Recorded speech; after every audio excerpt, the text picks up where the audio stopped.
Simon decided to turn off the engine and open up all the sails. The force driven by the wind, the boat just spinning around, and I actually cannot control the boat myself. At this point, other people were starting to just die. People were starting to pass out, especially those downstairs, because at that time was actually when we were cooking lunch, and I felt at this time I was okay. I was even comforting other people, saying, "Oh, don't worry." You'll see lots of footage. I can guarantee lots of footage of the first part. I think the first to really get ill was James, at which point you won't see anything else of day one because James was dead. Dramatically following James, we had Kelly, and though it's rude to mention names, it was just basically everybody just died. We just felt quite useless, to be honest. Well, I did myself. There was so much rain, I got so cold that I just sat in a corner and pretty much I couldn't move. I just fell asleep pretty much throughout the whole journey while everyone else was throwing up and helping out. You're either useful on a yacht or useless or dead. And we had a lot of dead people, except maybe for Yao, who managed to sort of pull, puke, helm a little and puke. Who says guys can't multitask?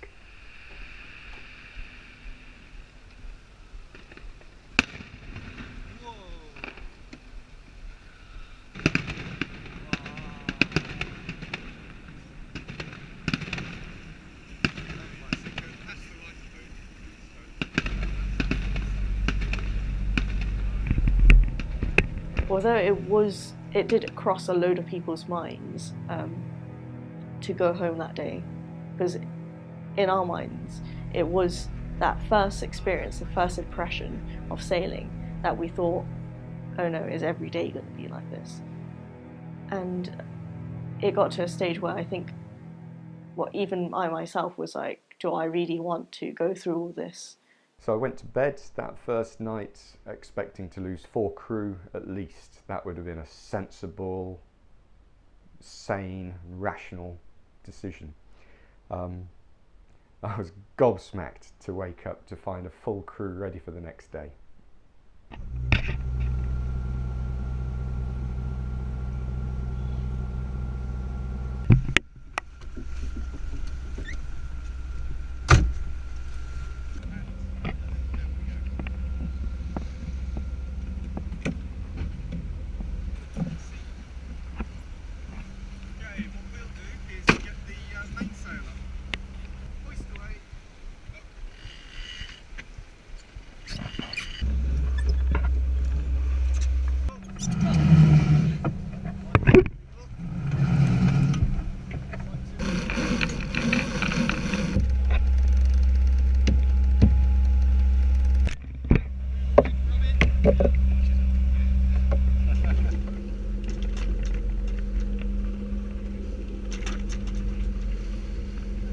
Because I didn't do as much on the first day, I definitely wanted to make up to the guys and to the people that were working so hard the first day, and I fully focused on being part of the crew and doing everything I can. They met the challenge. Going into the race, it was huge, really massive. At first it was exciting, it was a roller coaster, everyone was excited. Then we had that nice moment where people thought, is this all we're ever going to do? And then eventually, is this the last thing we're ever going to do? So that was pretty cool, and that certainly stoked up a bit more sickness or weakness leaving the body. Challenge 2 was a very mundane motor sail, which turned out to have dolphins for about 40 minutes, which was fabulous, really drew everybody out. They were very friendly, they were following the boat, they were showing off. Yeah, they were really great, and it was one of the highlights for many people, I think. So getting into Dartmouth, it's so beautiful, we had so much time, and we had a very small gap to be able to moor into. I remember it was sort of a really beautiful, picturesque little town that was in a bay, and we were coming in towards the bay, and the houses on each side were all different colours, and I don't think any two houses were the same. They were all different colours and different builds, and it was just really nice. And we came in and we stopped and we moored, and we all had a catastrophe with the rope tying. I think we all realised at that day we didn't know much about sailing at all. We didn't know actually what we needed to do. We had a sort of a vague idea of what the ropes were doing and how to tie knots based on about a 1 hour demonstration earlier that day which Simon was giving us. And so we actually came to tying the ropes that secured the boat to the mooring, and I think everyone just failed on that day. Epic fail. Simon, I don't think Simon expected us to do so badly. He was yanking our ropes off, retying them himself, and sort of showing, yeah, this is how you do it. Do it right next time. We were all a bit scared, I have to be honest, but we didn't fail him again. That was the only time we ever failed him on the rope tying. I hope. But yeah, that night was actually really good because we had a group get together in the pub, and we actually talked about how we felt after the first 2 days, and sort of even the bad parts became quite funny as everyone talked about how sick they felt. It was just very funny to hear, and yeah, we sort of shared the parts that we thought were best and talked about the dolphins we saw that day, how incredible they were, and sort of talked about the rest of the things that we would look forward to on the trip. And I thought that was really nice. Yeah.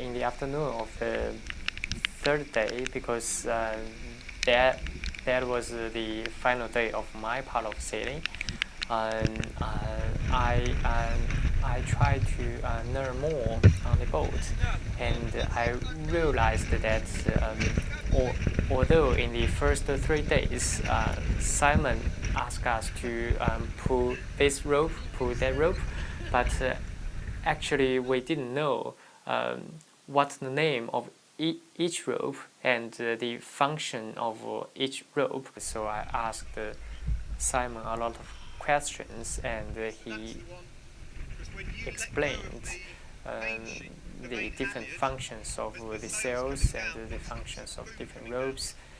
And after he explained that, I get more understanding of the sail and of the boat.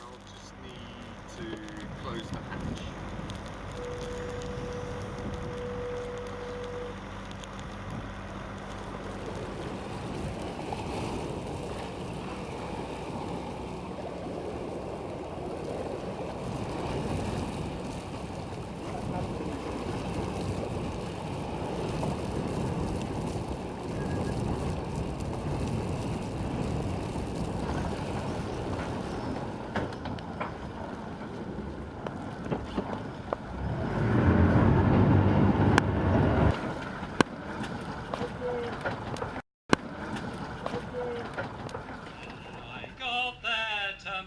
Surprise, all that they told me was shocking lies. There was a row, and a great row. On board a man on board, me brave boys. On board a man on board. All the troubled waters and the restless skies, you can see that Mollymore wheel and glide.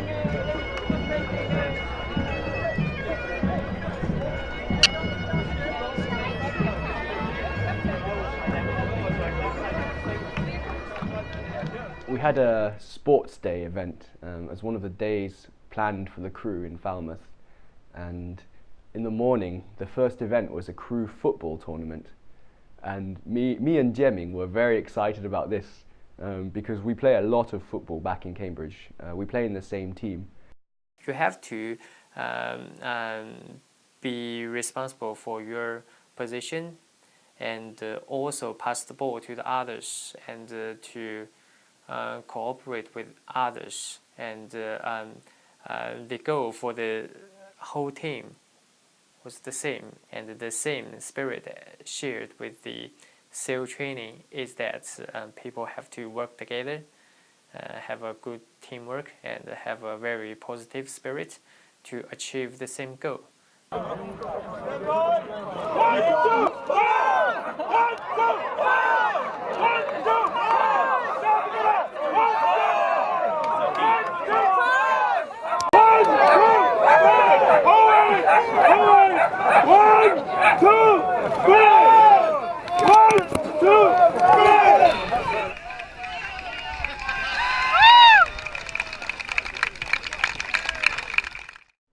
咁第3日咧，我哋有少少時間咧，就有一個下午咧，我哋就決定咧，就我自己又帶啲船員，我哋啲船員咧去Falmouth附近嘅一啲景點咧去參觀下嘅，包括咧我哋叫做天涯海角啦 （Land's End），呢個聖 Michael Mann 同埋呢個 Music Theatre 嘅。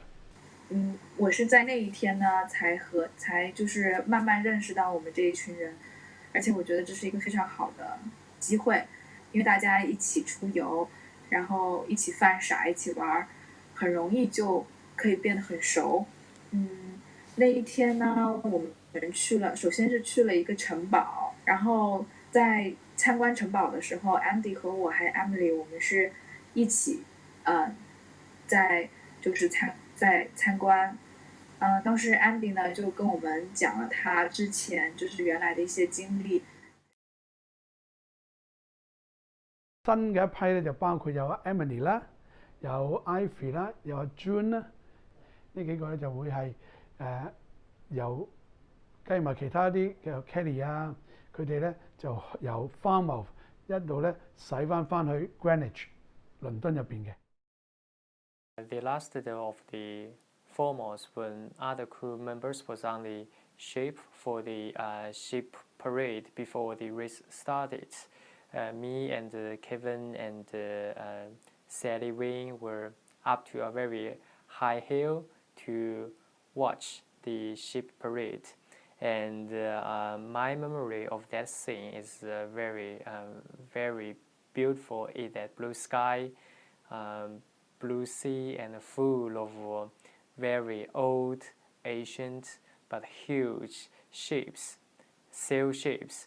And I certainly feel I went back into the past, went back into the history when this group of the ships traveling from China to all around the world to do business, for example, to sell teas and to exchange different things with other countries. And because that scene I only see on the history book of the Chinese history, but that was amazing to see that in reality.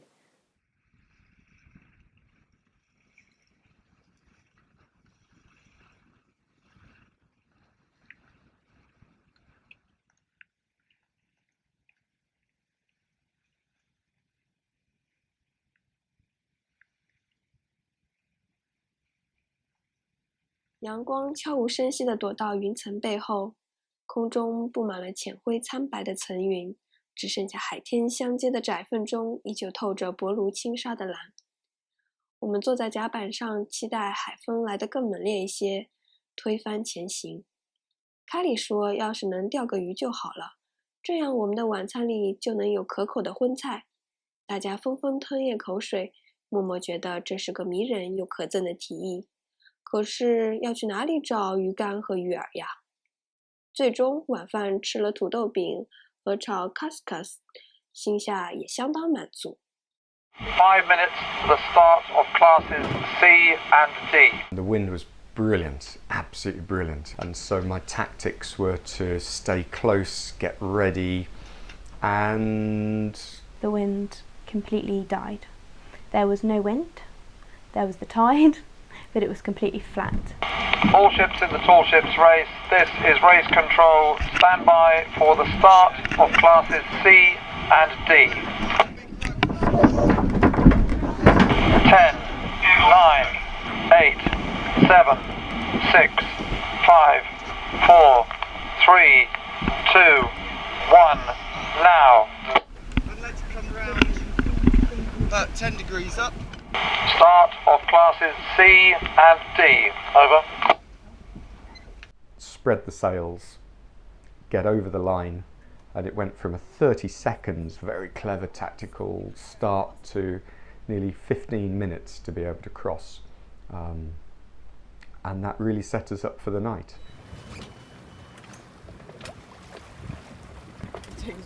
Eldorado, this is Warship 7 at channel 72, over.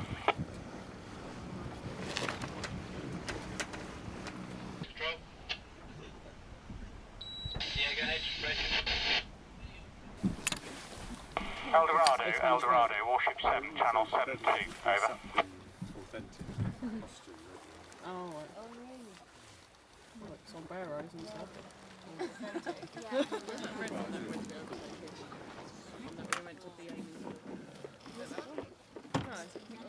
That one there.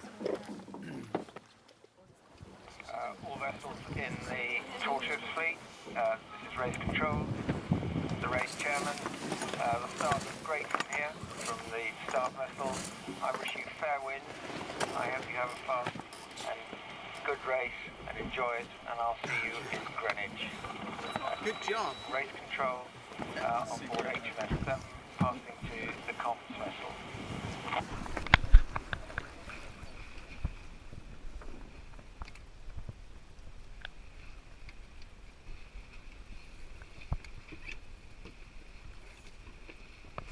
夜间航行呢，还是一件蛮痛苦的事情，因为大家都会很累，而且特别是过了12点之后。那我们当时的决定就是分成2个小组，每个小组的人都可以睡2个小时，之后再换另一拨人。那我和 June 呢就先下去睡觉了。可是当时我们被叫醒的时候呢，其实没有到2个小时。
对于像绑绳子呀，或者是任何航海的一些术语啊，都不是特别的熟悉。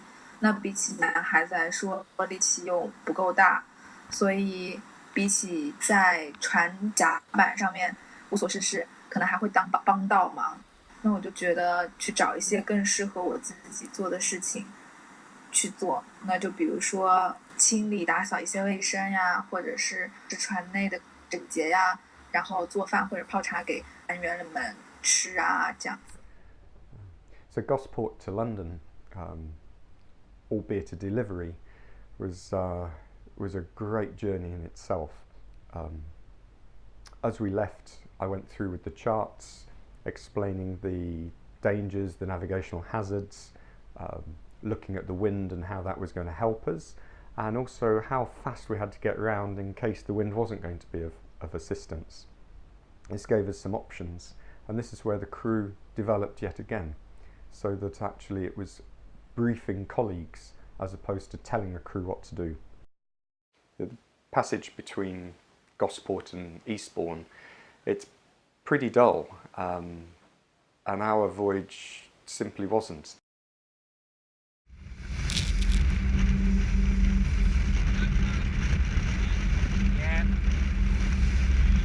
It was Jean's birthday.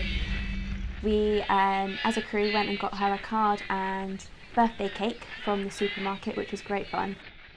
She was not expecting it at all. We were all singing happy birthday to her, and it was great. I think it made her day.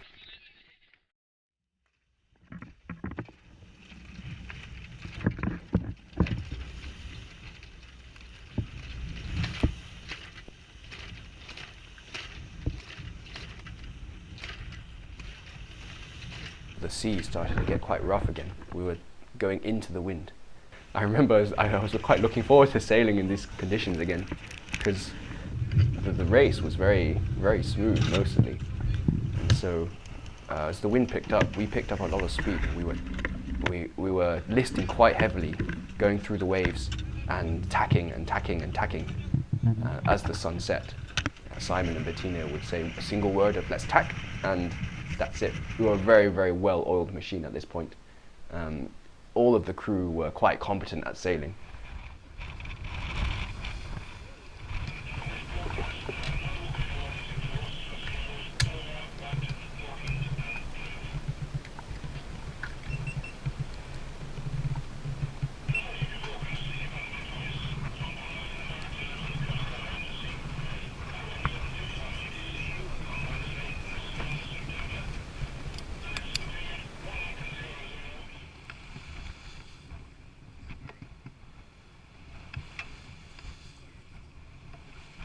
I could relax, I could rest, I could read, because the crew were sailing, the crew were trimming, the crew were tacking. I only needed to explain, I only needed to say tack, they made it happen. I only needed to say change a sail, they made it happen. It was really quite a different voyage.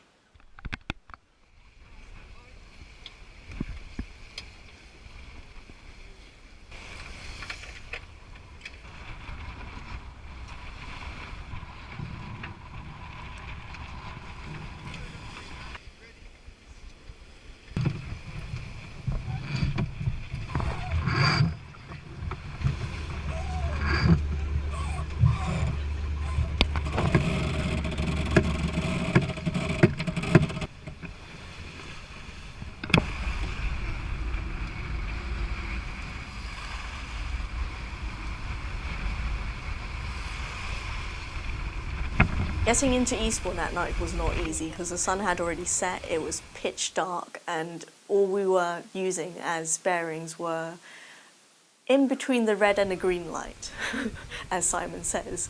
Going into Eastbourne, the crew were great. It was dark, the skills they had, the confidence, listening to the instruction.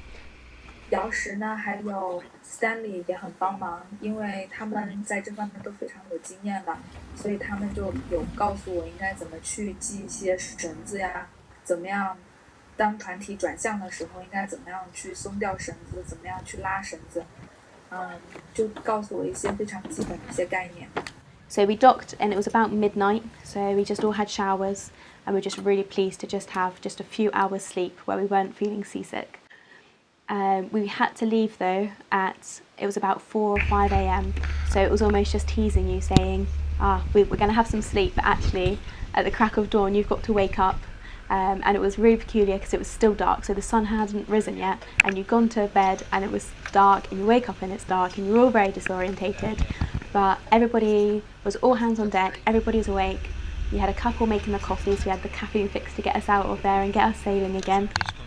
The other guys were on fenders, on the midship line, making sure that Simon was doing the skippering bit, just making sure that we could get out of Eastbourne and to go with the tide and the wind to be in our favour, so we could sail down to Greenwich as quickly as possible.